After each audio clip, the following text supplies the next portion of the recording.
Hello viewers in Indonesia and Singapore. Market Headlines is ready to provide you a number of information from the business, economic and capital market sectors. With me, Wicky Adrian. This is Market Headlines.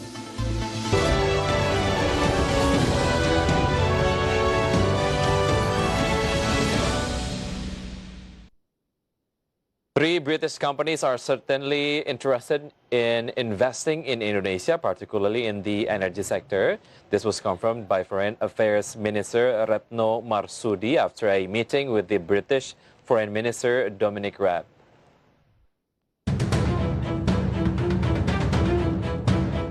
Foreign Minister Affairs Retno Marsudi stated that there are three British companies interested in investing in Indonesia, especially in the energy sector.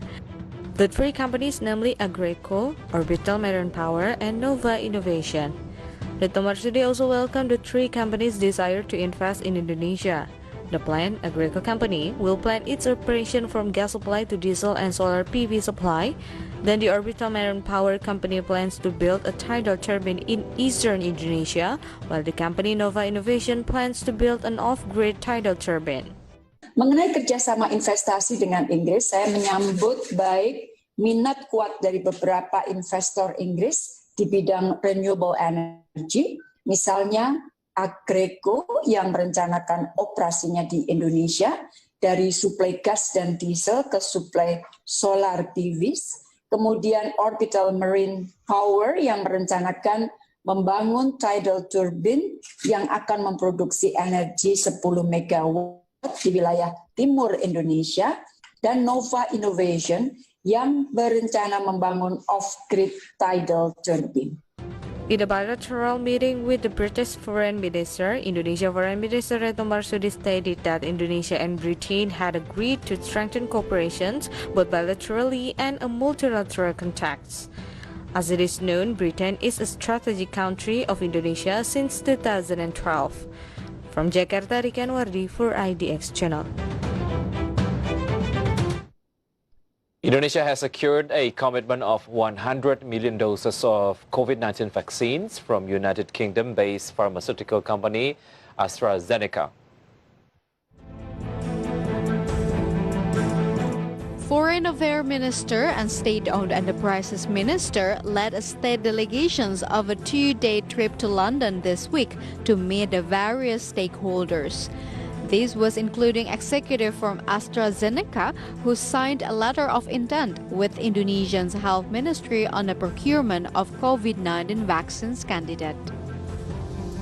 Retno said negotiating teams from Indonesia and AstraZeneca has struck a deal virtually for a vaccine candidate that used to a non-replicating viral vector platform and was one of the world's leading potential COVID-19 vaccine, currently in the final stage of human trials.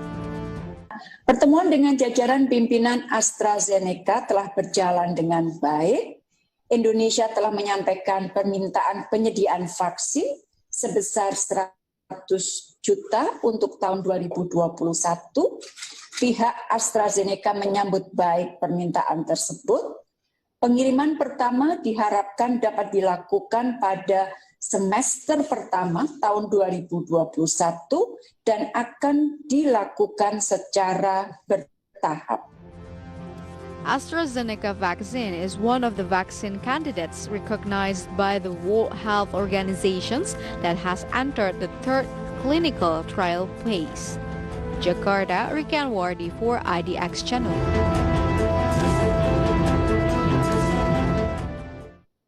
Local pharmaceutical company Bio Farma just passed competence tests from Coalition for Epidemic Preparedness Innovations, also called as CEPI. Therefore, Bio Farma has officially become one of the potential drug manufacturer for COVID-19.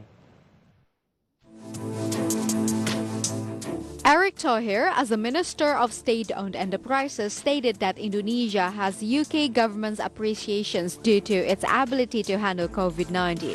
Even better, Coalitions of Epidemic Preparedness Innovations has stated that Bio Farma is one of the potential drug manufacturers for COVID-19. Ini membuktikan bahwa kalau kita mempertanyakan kualitas bangsa kita, kemampuan bangsa kita adalah sesuatu yang aneh. Kenapa? Di sini terjawab bahwa kita mempunyai perusahaan yang kualitas dunia, yaitu Bio Farma.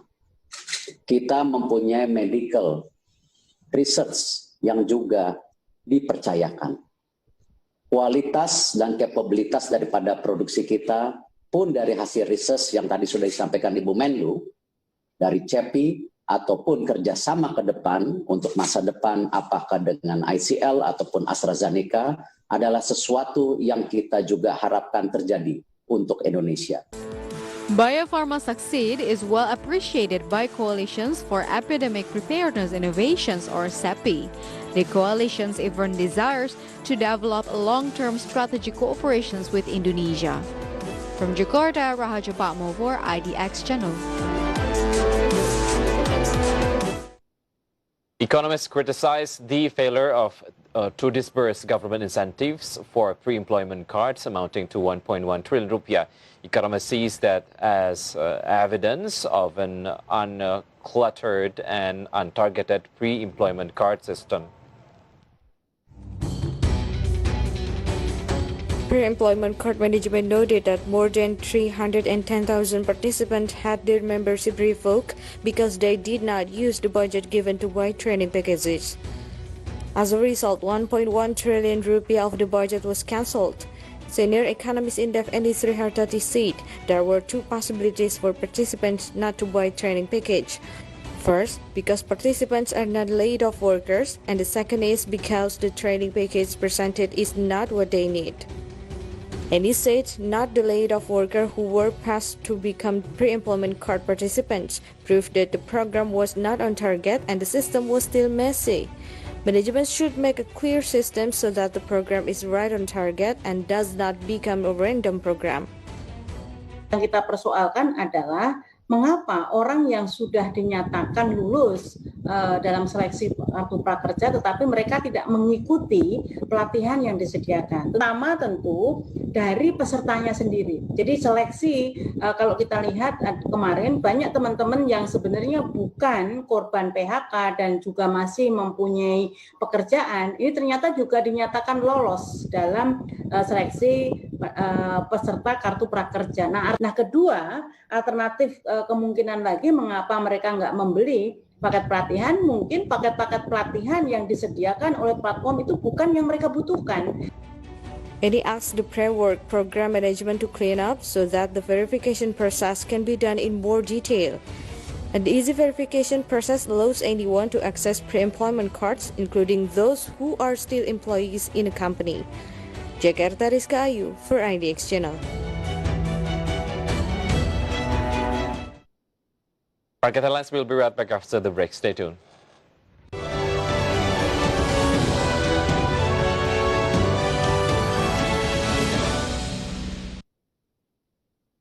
Pergerakan indeks harga saham gabungan sepanjang perdagangan hari ini tertekan, level 5 ribuan kembali ditinggalkan. Bagaimana analisis Anda? Masih ada peluang turun lebih lanjut. Kalau misalkan regionalnya memerah, nah maka tidak tentu kemungkinan kita juga akan ketularan kan. Dan beberapa perbankan yang diduga melakukan transaksi mencurigakan dan semoga bisa menjadi salah satu referensi untuk Anda dan seperti apa ke depannya.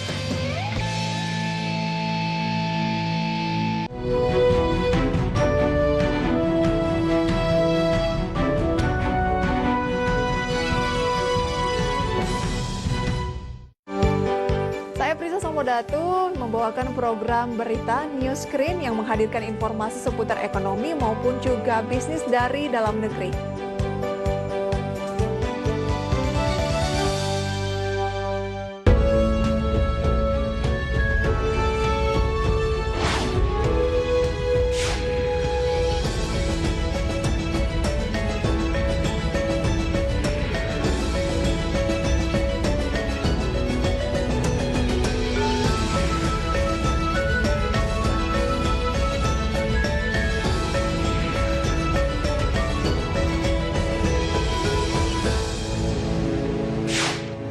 Adi akan ada proyek bikin hunian atau tempat tinggal? Konsepnya adalah membawa kemudahan masyarakat sekitar Jakarta untuk bekerja di pusat kota. Total saat ini Adik Komputer Property mengembangkan 11 titik ya. Kalau Mas baru beli sekarang mungkin udah ke 3.000 sekian pembeli. Kita bisa mulai merasakan fase 1 di tahun berapa? Di tahun 2021.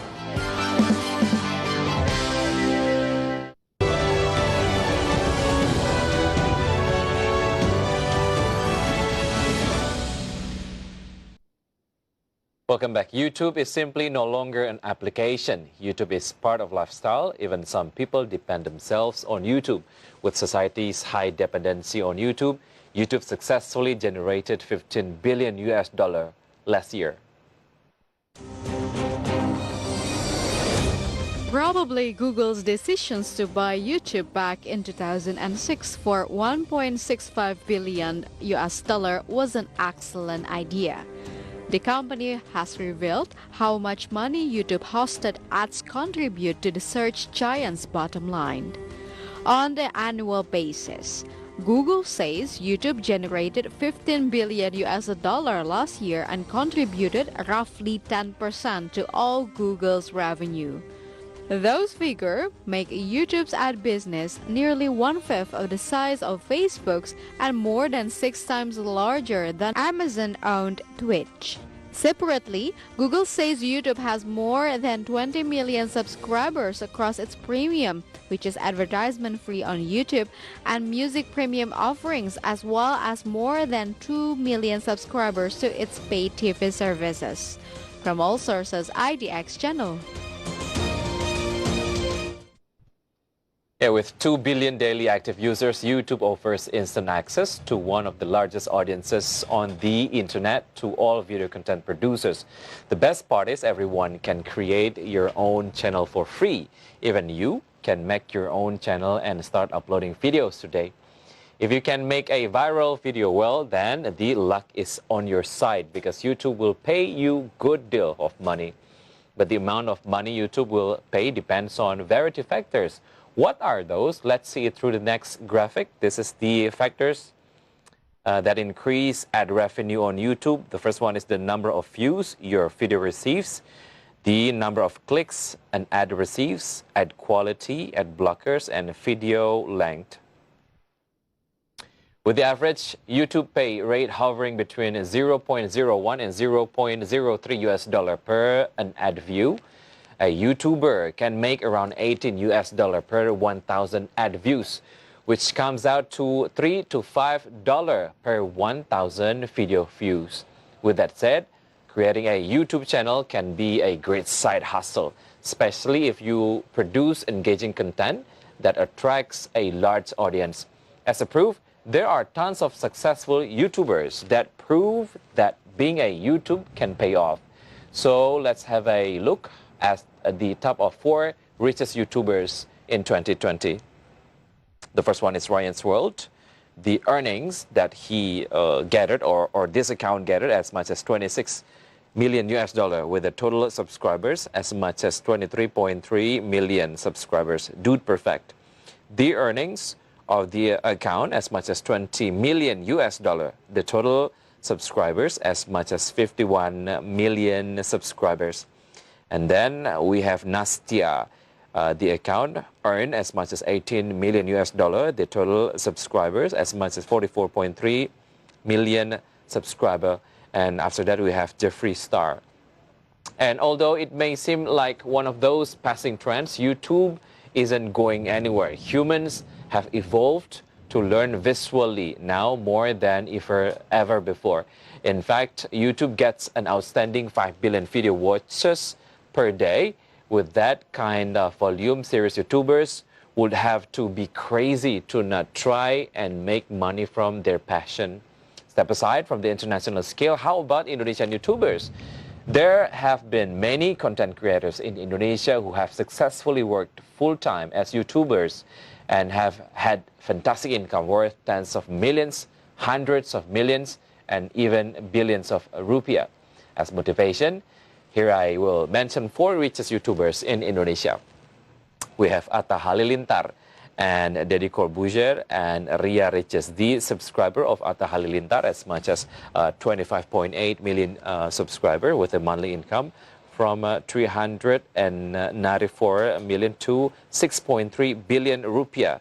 And another data about Deddy Corbuzier and Ria Riches, you can see it through the graphic, and seems fun, right? They can earn money by making videos, but however, it is worth nothing that success doesn't come overnight. And all of the highest paid YouTubers had to work hard to get to where they are now. Competition on YouTube is fierce, with millions of channels on this platform. Standing out among the crowd is truly a big challenge. Even if your content is excellent, the YouTube algorithm has certain limitations and can only get views and likes a few hundred viewers. So are you interested, or you cannot wait to make money from YouTube? Well, not so fast. In order to get paid by YouTube, you have to fit into several requirements. And let's see the next graphic for the requirements. There are a few requirements that need to be fulfilled. The first one is reach 4,000 valid public watch hours in the past 12 months. And then have at least 1,000 subscribers, get reviewed and approved, and have an AdSense account, and sign and agree to the terms and conditions. And once you fit into the requirements, then you'll be able to start bringing in money through advertisements. The conclusion is not merely about the money. This world's largest video sharing platform offers great opportunities for young people who want to share their skills, thought, and ideas with the rest of the world, but it also demands lots of creativity and dedication. So interested in making money on YouTube? Make the account and make the channel of it. And stay tuned on Market Headlines, because we'll be right back after the break.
Bagaimana outlook UMKM di 2020 ini, Pak Leona? Saya ingin mengajak terutama anak-anak muda bagaimana caranya supaya nantinya ini bisa berkooperasi dengan baik. Dan ini sudah dimulai.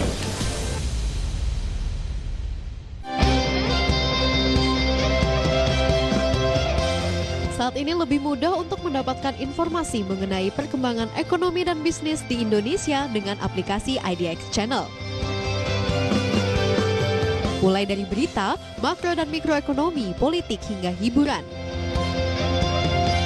Anda juga dapat berbagi artikel, foto, dan video ke semua platform media sosial yang Anda miliki. Beragam informasi hari ini bisa di-download di dalam aplikasi idxchannel.com.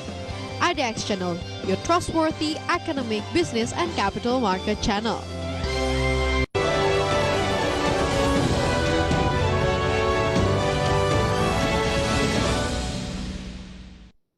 We're in last segment. At the Jakarta Composite Index intraday movement earlier today, JCI was open at the level of 5,111.43. Then the closing on the first session, the index was shown at the level of 5,072.53. Then the index was showing weakening trend by the second session closing time. Index was closed at the level of 5,103.41. In short, JCI went down 0.03%.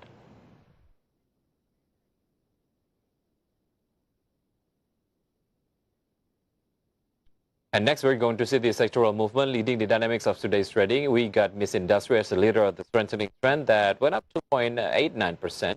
Mining went up 0.75%, and we got finance as a result of the weakening trend that went down 0.67%. Then trade went down 0.46%. And moving on to top gainers and top losers for today, here are the key highlights from today's trading session. Bursa went up 6.49% to the level of 1,395 per share. Astra International went up 4.01% to the level of 4,001 per share. And Adaro, we went up 5.63% to the level of 1,221 per share. Wood went up 2.33% to the level of 440 per share. Meantime, the top losers for today's trading, we got BBRI went down 1.81% to the level of 3,250 rupiah per share. Telkom went down 1.08% to the level of 2,750 rupiah per share. Agro went down 2.62% to the level of 446 rupiah per share. Bull went down 0.62% to the level of 322 rupiah per share. And next, we're going to see the intraday movement of rupiah towards US dollar. Open at the level of 14,766 rupiah, also showing weakening trend towards US dollar. It was close at the level of 14,718. Rupiah went down 0.68%.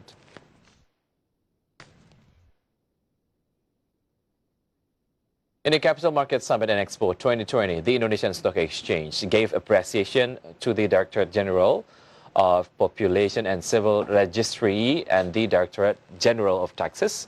The appreciation is given for the participation of the two directorates in supporting capital market development with cooperation and incentives to the capital market.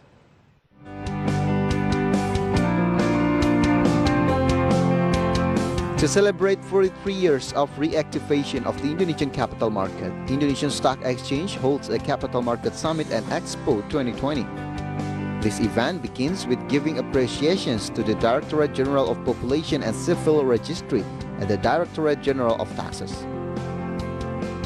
This appreciation is given as a tribute to the two agencies that assist in the development of the Indonesian capital market.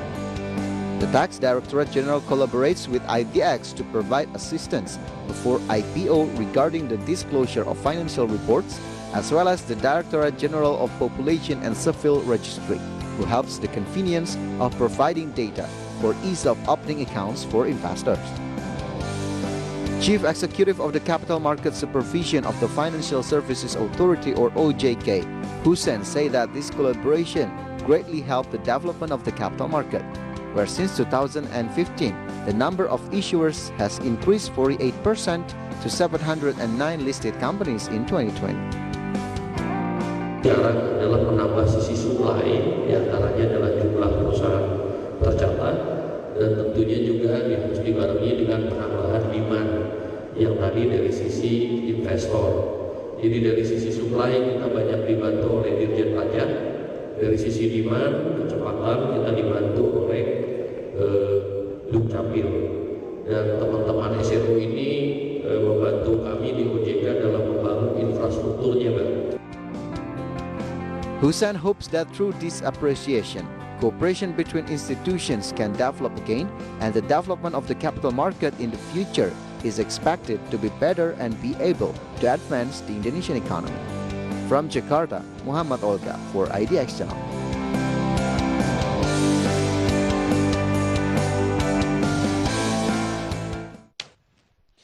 And to ease public on choosing safe places to go, COVID-19 Handling Special Task Force will put stickers in public places.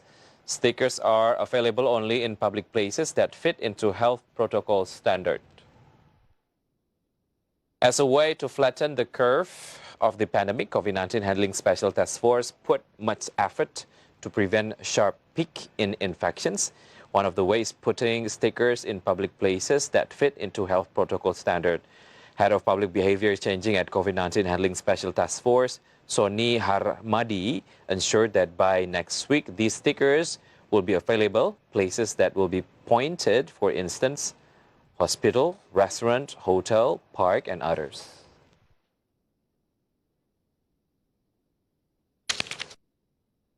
Jadi institusi yang mendukung terpenuhinya kepatuhan terhadap protokol kesehatan itu akan diberi stiker ya, itu sebagai sebuah insentif. Stikernya itu tulisannya besar, patuh, nah gitu. Ada kriteria-kriterianya. Yang tidak ditempel stiker, konsumen tahu bahwa tempat ini tidak mendukung kepatuhan terhadap protokol kesehatan. And step aside from market condition as coronavirus pandemic takes big role on current economic situation. And here it is an update data about coronavirus globally.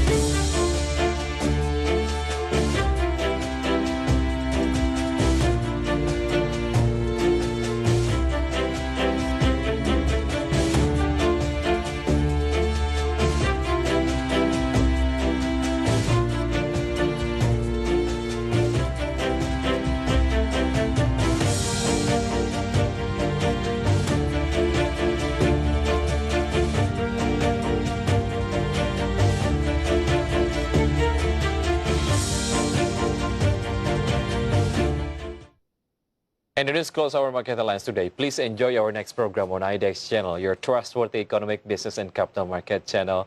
And before saying goodbye, I would like to remind you on what Mom said. Please do comply with health protocol by using mask, physical distancing, and avoid crowd. Also washing your hands often with soap through overflowing water. I'm Wicky Adrian. Have a nice evening and stay safe.